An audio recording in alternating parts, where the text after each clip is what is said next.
Paolo at Kimi sabay na nagparinigan na miss na nila ang isa't isa habang pareho silang nagpe-perform sa entablado.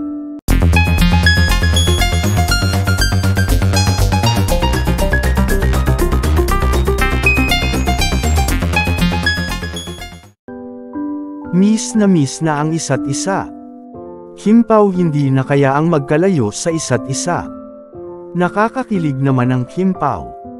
Pareho silang nagpaparinigan habang nag-perform kahit magkalayo. At habang si Kim ay nasa Cebu. Samantalang si Paolo ay nasa California. Hindi talaga problema ang layo basta't mahal na mahal niyo ang isa't isa. Konting tiis na lang Kim Pao magkakasama na ulit kayo. Ang sweet-sweet talaga nila.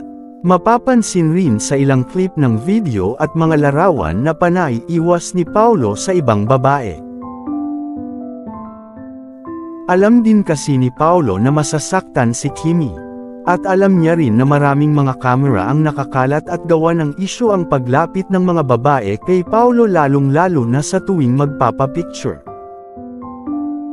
Samantalang si Kimi naman ay napaka-blumang habang nagpe-perform at kumakanta hinahanap pa nga si misteryoso niya na si Paolo Avellino. Na namimiss niya na raw kasi sambit ng ating Chinito Princess sa entablado. Siguradong mamimiss at magiging masaya ang Kim Pao Global kapag umuwi na si Paolo at bumalik na lalong-lalo na si Kimi. Kim Pao forever na talaga ang lahat, walang nang atrasan.